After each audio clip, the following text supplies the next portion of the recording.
Hello everyone, good morning all of you. कैसे हैं आप सब? आई होप सब अच्छे होंगे और आपकी स्टडी भी बहुत अच्छी चल रही होगी। मेरा नाम है छाया चौहान और मैं एक हाउस वाइफ हूँ। मेरी बीएड 2018 में हो गई थी, तो उसके बाद से मैंने टीचिंग से रिलेटेड एग्ज़ाम की प्रिपरेशन शुरू कर दी थी। और मेरे पास एक कमेंट्स आया था कि मैम आप किस तरीके से अपने नोट्स बना रही हैं, कैसे तैयार कर रही हैं, प्लीज़ एक बार हमें भी गाइड कर दें। देखिए, मैं भी एक एस्पिरेंट हूँ और मैं भी ज़्यादा भाई इतनी वो नहीं हूँ, नॉलेजेबल नहीं हूँ, बट अपनी तैयारी में कर रही हूँ, अपने आप से कर रही हूँ, सेल्फ स्टडी कर रही हूँ। सो इस पर्पज़ से मैं आपको बताना चाहूँगी कि मैं किस तरीके से कर रही हूँ। ये जो मैंने सिलेबस निकलवाया है, ये हमारे पास जो डीएसएसबी का सिलेबस है वो बीए ऑनर्स का है, इग्नू से का है। तो उनको तो हम थ्योरी टाइप लर्न करना होता है, डीपली जाना होता है। हमें तो सिर्फ अपने एग्ज़ाम की प्रिपरेशन के लिए ही, कॉम्पिटिटिव एग्ज़ाम की प्रिपरेशन की तैयारी करनी है हमें। तो सिर्फ हम उतना ही याद करेंगे, उतना ही नोट्स बनाएंगे जितना कम से कम हो सकता है, ज़्यादा डीपली हमारा नहीं आएगा। तो चलिए मैं आपको बताती हूँ कि मैंने किस तरीके से मैंने तैयार किया है।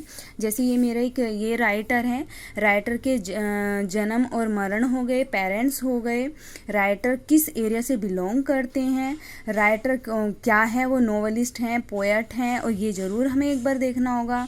राइटर का फर्स्ट वर्क कौन सा है, लास्ट वर्क हमें करना है, और जिनका मास्टरपीस वर्क कौन सा है, किस वर्क के लिए इन्हें अवार्ड मिला है, कौन सा वर्क इनका फेमस है, ये चीज़ हमें बिल्कुल करनी होगी।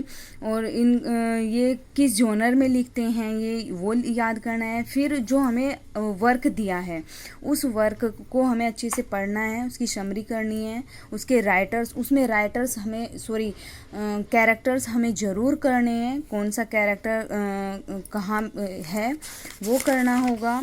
देखिए, मैंने सारे इसमें कैरेक्टर्स लिखे हुए हैं, और उस चैप्टर में कितने पार्ट है, वो कितनी बुक में बटा हुआ है, उसकी सन याद करनी है, क्योंकि मोस्टली ना सन्स ज़रूर आती हैं। फर्स्ट वर्क, लास्ट वर्क और मास्टरपीस वर्क राइटर का, और अवार्ड, ये 3-4 चीज़ें जो हैं ये बिल्कुल इम्पोर्टेंट है। मैं इसी अनुसार तैयारी कर रही हूँ। देखिए, ये मैंने ऐसे बनाया है। फिर ये साम शेलवा दोराई है, राइटर से रिलेटेड मैंने ये इतना फैक्ट नोट किया है। फिर उसके कैरेक्टर्स को लिया है, और उसका फेमस वर्क के बारे में भी हमें थोड़ा सा नॉलेज होनी ज़रूरी है। या अगाथा क्रिस्टी का मैंने ये नोट्स बनाए हैं। देखिए, ये मैंने इस तरीके से नोट्स बनाए हैं। आई होप मैं आपको समझा पाई होंगी और आप मेरे नोट्स से समझ पाए होंगे कि मैं किस तरीके से अपने नोट्स बना रही हूँ। देखिए,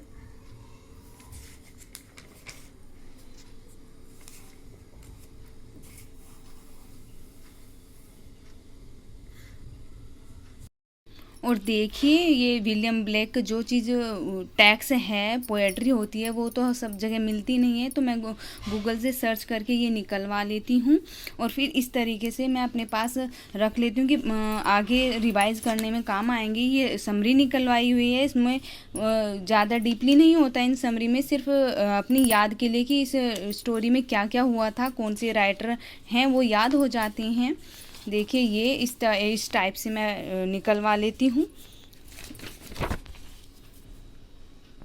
मैं तो इसी तरीके से अपने नोट्स बना रही हूँ। आप किस तरीके से कर रहे हैं, कैसे कर रहे हैं, ये भी आप करके कमेंट करके बता सकते हैं। या आप मुझसे और भी कुछ जानकारी लेना चाहते हैं, मैं वो भी आपसे शेयर कर दूँगी। Thanks for watching. I hope आपको ये सब समझ में आया होगा। मिलते हैं अगली वीडियो में।